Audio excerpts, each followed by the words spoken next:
Hey guys, it's Denise Salcedo, and I'm here at Festival of Honor, and with me right now is PJ Black. First of all, thank you for coming out here and talking to me here today. Thanks for having me, man. You look lovely. Thank you so much. So now, I gotta know, we're literally less than 24 hours away from probably the biggest night of so many people's careers, and one of the biggest nights for Ring of Honor and New Japan Pro Wrestling here at Madison Square Garden for the G1 Supercard. I gotta know, for you, what does it mean to be here? I know you've been here before, but what's the difference? Yeah, like you said, I've been here before, but like every single time is so special. And for me to be here the first time for Ring of Honor, with Ring of Honor, to me that's super special. Like I cannot tell you, like I was very young when I was here, so for now that I'm a little bit older, I kind of trying to take it in more. Like just walking up the stairs, I'm like, wow, this is cool. I'm like trying to remember, because I was trying to remember the past events that I've done here, and it was very hard for me to remember. But like I find if I just sit down, take a second to appreciate this, like if 10 years from now I'll remember this for sure.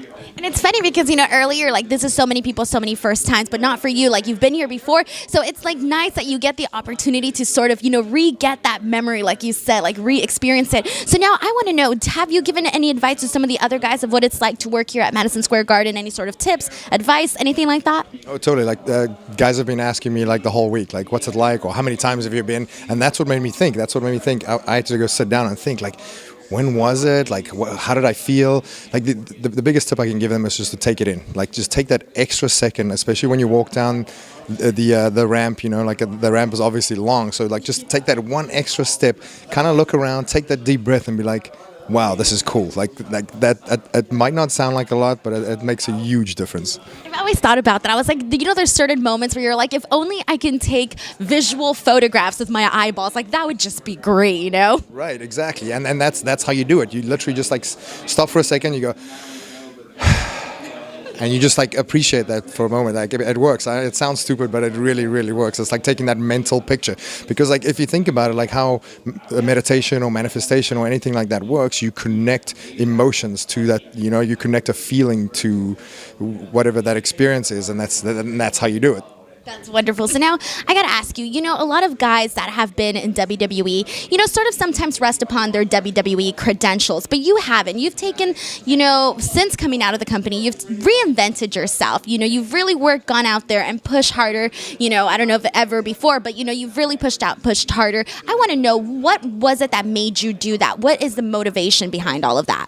So for me, wrestling is an art form, so I consider myself an artist. And I love WWE. I'm not knocking the company, but it was kind of like they handcuffed me. They told me what to do, what to say, what to wear on certain days. Right now, I have creative freedom over myself and my career and my character. So like now, I want to show people the real PJ Black. I want to show them what I can do, like the things that I do in the ring, out of the ring. I have complete freedom. And for me, as an artist, as a wrestler, as a performer, as an athlete, that is fantastic. And you said that I'm pushing harder than ever, and I actually am. I am. Like about a year ago, I was kind of like freestyling it, because I was dealing with some injuries here and there. But now I feel good. I feel like I'm 25 again. I personally feel like I'm 5 years away from my prime, the way I'm going right now. So like for me, being here right now, just super excited. Well, that's incredible. And now that you say that, you still feel like you could hit your prime. I want to know, who are some of the guys that you'd still would like to work with, whether it's here at Ring of Honor or New Japan or, any place else? Well, first of all, the whole Ring of Honor locker room. That's why I came here. That's why I chose Ring of Honor over all the other companies. And then obviously there's New Japan also, but we'll get there.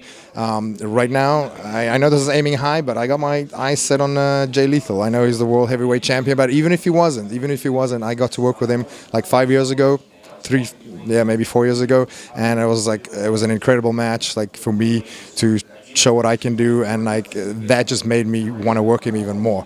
And now that it's just funny that he's the world heavyweight champion. Let's see what happens tomorrow. Like anything can happen for him, and I think that we'll definitely cross paths in this year. Well, that's what you kind of jumped into my next question. So you said you wanted to work with Jay Lethal. Does that mean that you think he's going to be the one coming out victorious tomorrow night? I have no idea. I'm very excited to see this match. Obviously it's Madison Square Garden. It's a ladder match. So I know those guys are going to put everything into this match. So whoever wins, it's going to be great. Whoever wins, I still want Jay Lethal first, and then I'll kind of like think about the title after that. But I definitely want Jay Lethal first on my list. Wonderful. Well, PJ, thank you so much for talking to me today. And I'm going to let you go because I know you have a busy schedule today here at the Festival of Honor with so much going on. So thank you so much for talking to me today. And guys, PJ Black.